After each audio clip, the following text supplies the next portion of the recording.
Hello, everybody. Hopefully, we are going live everywhere. I hope we are where we are meant to be, if that makes sense. I hope we are live on Facebook. I'll just get somebody to check it for me and come back to me. If you just bear with me a second. And hopefully, we are live on Instagram as well. So, we're going to be talking very, very quickly about live boundaries without battles, right? My eyes are moving around the screen is because I'm trying to look at two screens at once and I'm not particularly good at it. I would hate to be a news presenter, but I want to make sure that I at least look at you all straight on sort of thing. Okay, so we're going to be talking about boundaries without the battles, and our experts are going to go into this in a massive way next week in our switch off and settle down challenge, which is totally free for everybody. Okay, you don't need to be a member. That's one of the misconceptions about it. You can just join us at any time and just get involved with what we're doing. And I want to talk today about why boundaries collapse. And what I want to talk to you about that for is because this is what our members talk to me about mostly. As most of you know, my name is Jo Perrott. I'm the founder of the Ladies Working Dog Group. I don't train dogs. It's not my job. We have experts who do all the training for us and as members and our dogs. But I do have a unique perspective in the fact that I am the person who speaks to hundreds and hundreds of members every day about what they struggle with. So I know what you struggle with. Probably 99% of the time, because I'm hearing it all the time and I have been for nearly a decade now. And our boundaries with our dogs collapse in the home mostly. That's where it basically starts, okay? We teach invisible rules that we don't mean to, they just sort of happen. And what I mean by that is we give them patterns of behavior that they learn, and in learning those patterns of behavior, they decide what they can and can't get away with. So if you're with me and you're live on your lunch today, give me a lunch in the comments so that I can see that you are here. If you're watching this on replay, just give me a replay so that I know that you didn't join us in lunch. I'd really like to know whether you're joining us for lunch or for replay, because I want to see if lunchtime ones work, whether me talking to you guys then is a good time to talk to you. So we talked over the last 2 days about patterns, emotional states, and signals. And once you see that, you get a clearer picture of what's going on with your dog. Number one, I think the root cause of why this sort of collapses for people is the rules change with context. So the dog that learns that sometimes something applies. And what I mean by that is the dog may learn that with you, you do not break that boundary. But with your husband or your partner or your child, you do break that boundary. So if you're used to that, just giving me family in the chat so that I can see if you know what I mean, right? So when you're trying to train a gun dog, you want them to behave really, really well, and they may behave really, really well for you, but they don't tend to always behave really, really well for everybody else around them because they've learned context. They know they can get away with it, those people. They know that that person will normally give in and not hold the command or cue they've given them.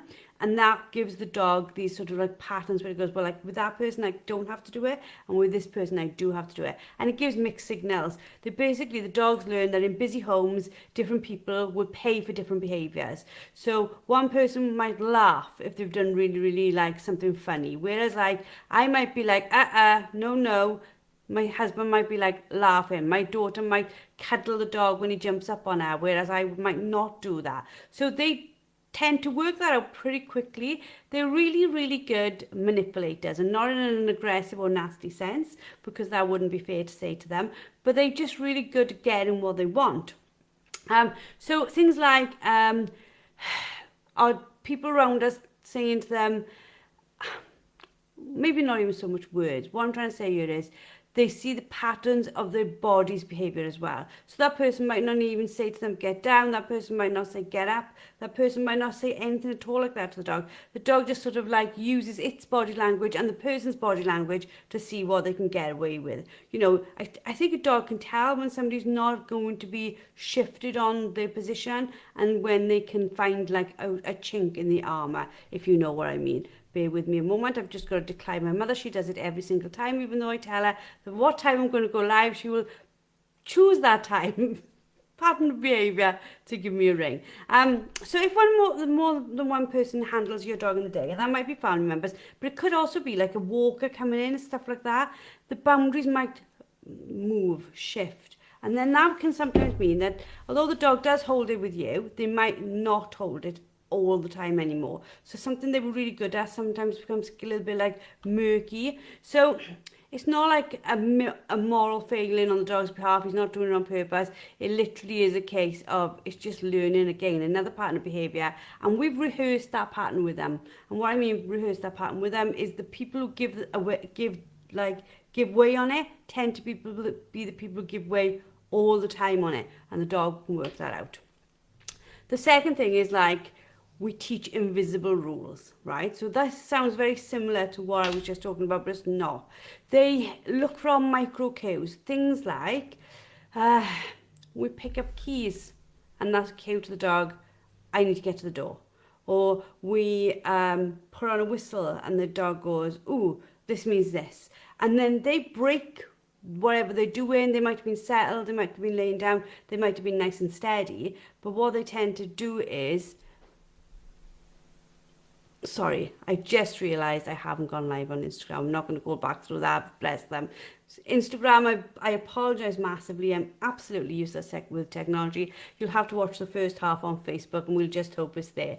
And we're talking a little bit now about how dogs read the invisible rules that we set for them. And what we mean by that is we give them patterns of behaviour that they can follow.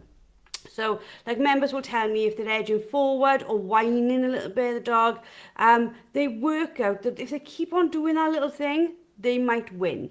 The intermittent wins build the strongest habits, okay? So they like, oh, if I try this, am I going to get away with it? No, I'm not. Yes, I am. And for those who just joined us on Instagram, the first thing we were talking about is how different people in the family may have different rules for the dogs, or different people who have interactions with the dogs. And then the boundaries you set might not be the boundaries that other people set. So that can give the dog a boundary break, because they learn quickly who will let them get away with what, and they will try it on with the people who are maybe a little bit firmer in holding what they're doing.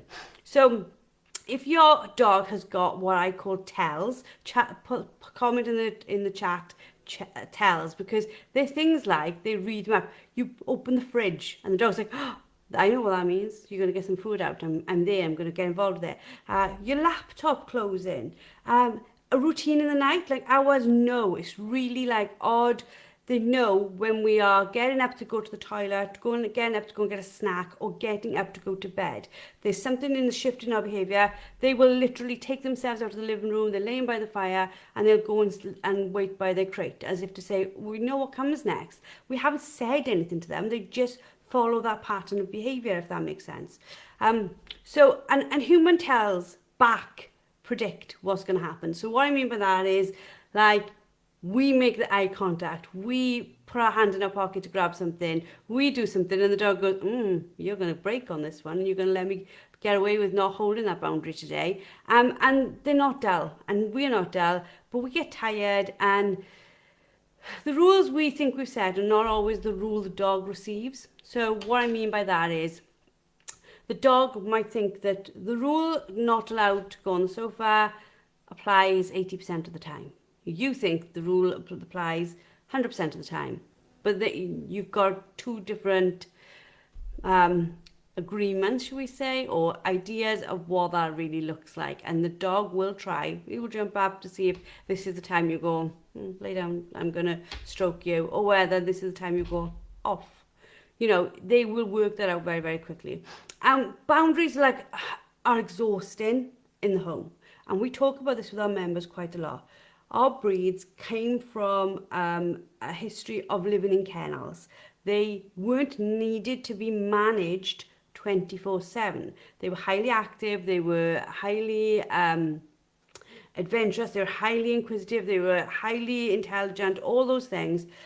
But they didn't need to be managed all day, because they would come out, do their job, and then they'd go back in the kennel. Nobody had to manage what they did in that kennel then. That was almost their downtime. Their processes, their plans, their behaviours, their patterns were all theirs. Now we bring that dog into the home, and we are having to teach them new boundaries, and we are going to have to stay on top of those boundaries. So it's a little bit like, be careful what the rules are you put in place and why you put them in place. And what I'll tell you about here is a fantastic dog trainer called Rob Lane. I can always remember having a conversation with him and I was like, I can't get them to settle in one place. And he was like, why have they got to settle in one place? And I was like, what do you mean? Because I want them to settle on that one place. And he said, tell me, does it matter where they settle as long as they settle? And I was like, well, no, it doesn't matter where they settle. And he was like, well, is that a boundary you need to have? Does the boundary have to be you settle in your bed? Or is the boundary you settle in the house?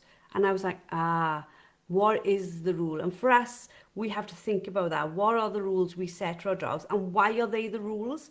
Like, we don't have to follow everybody else's rules or everybody else's patterns.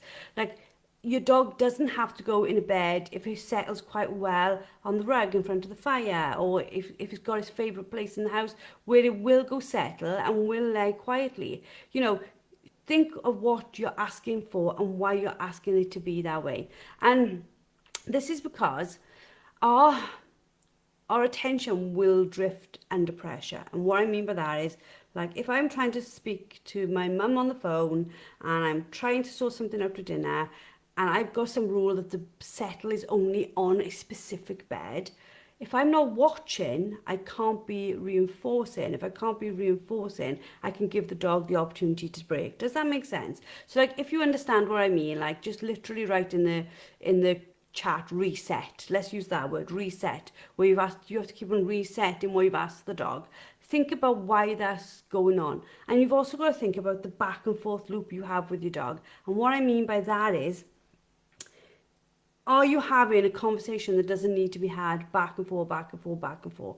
Like, you ask one thing, the dog does it for a bit, they break. You ask one thing, the dog does it. So, you know, and then it tires you both out, yeah, without a doubt. And also, this is attention, isn't it? Think about it from the dog's perspective. I break, I get attention. She's too exhausted to, like, really make sure that the boundaries are firm. So she laughs me quietly or nicely or whatever, just, you know, get down. And there's no, like, real, not reinforcement, no harshness. But I don't believe as a dog that she meant it. So I'll try again and see if I get the same response, because she's tired and there's a lot going on. And will there be this point where the criteria she set me has drifted because too much is going on in her head as well?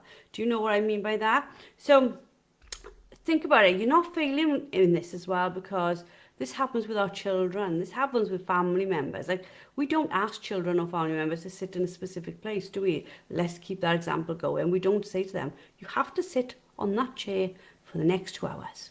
You know, if we're not that thing. We just say, kids, do me a favour now, sit on the settee or sit down, chill out. And we're open in it, because all we want is the peace. Where they do the peace is up to them. I hope you're all with me on that one. Okay, so let's pull it all together. We're talking a little bit about how a busy home will rehearse, without doubt, the inconsistency. The invisible rules will be rewarded by persistence, where they just whine and creep and all those little things. And the battle will continuously add fuel to their arousal, because they're getting attention from us. Seen together, all those three things, the collapse is absolutely predictable, isn't it? Because there's just too much going on for us to put in place boundaries that are going to stay regimented. I want to talk quickly, because I'm just looking at the time, because I don't want to take you longer than I said it is about just thinking between now and the start of our challenge on Monday. What are, like, the predictors? We're going to talk about it a little bit more on Monday as well. Think about when your dog reacts. What did you do before he reacted? So don't, like, overanalyze it, because we're going to go through it all on Monday. If you're on Instagram, if you write in the comment challenge 25, or if you're on Facebook and you write in the comment challenge 25, we'll literally send you a link straight away for you to join up with us. It's entirely free. But on Monday, we're going to go through it. The experts are going to go through the expert side of it. But I want you to think about, like, what is your body saying to your dog about the boundaries? Are your signals saying go? And is the dog signals going, yeah, no problem, I'm ready? Okay, so we've gone through it. Boundaries collapse, where the rules change, where they change with context, who is dealing with them, why they're dealing with them that way, what they can get away with. The dogs obey the rules we pay, and we remember that. It's like a nice little rhyming bit. The dogs will literally pay, dogs obey the rules they'll pay. And that is really important for us to remember. Battles will feel exhausted, and they will feel a shift towards the target of what's going on. So they will literally shift their behaviour depending on what we say and how we say it and why we say it the way we say it. From my perspective as like the founder of the LWDG, I see the community, I see members, the patterns go on in their home and they get really upset by them. And like I said, you don't on the most have kennels.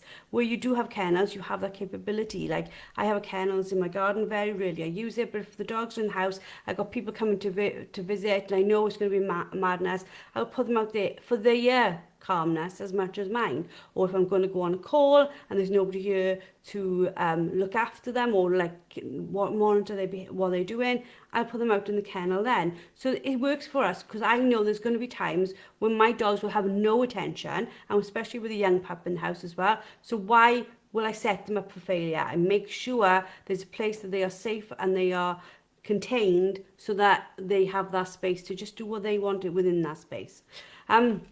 Tomorrow we're going to be talking about, let me look on the sheet, why exercise leaves gun dogs more wired than relaxed. And that's something that you're all going to love. We talked about a little bit on Monday, around the fact that fitness does not make breaks. And that's really important for us to understand as owners. We think if we go and walk, the dog will be fine. And it's actually most times quite the opposite if we haven't taught them how to switch off and settle down. So I hope you've enjoyed. If you've enjoyed, give me like a karma in the chat so that I know you're calmer about going forward and that all these little mini sessions are helping you. We are with you from Monday from 8 o'clock. You can join any point in the week and the replays will be in the group, okay, for that week. So if you're like, oh my God, I'm working on like Wednesday night, don't worry about it. The replays will be in there. They'll all be added to the Facebook guide. Because this is all going to run in a challenge group. If you've signed up, I've sent you an email with a link to the challenge group, okay? It's a hidden challenge group. If you add yourself onto it so that when we open the doors on Saturday, you are ready to go in. And it's going to be super, super fun. There are, I think, 1,950 of you registered. Loads of you registered after yesterday's mini session, which is brilliant. I can see people writing karma. I can see people joining. Hi, I lost my track of thought there. See, and this is why I don't make myself responsible for everything the dog does, because he'd get away with murder. And then on next Friday, we're going to have a big switch. We've got £500 worth of gift vouchers that we are going to be giving away next week, plus some other stuff. Is going to be absolutely crazy. So make sure you enjoy your time with us next week and join us for it so that we can help you to switch your dog off and get them to settle down. Speak to you all soon. Goodbye, everyone.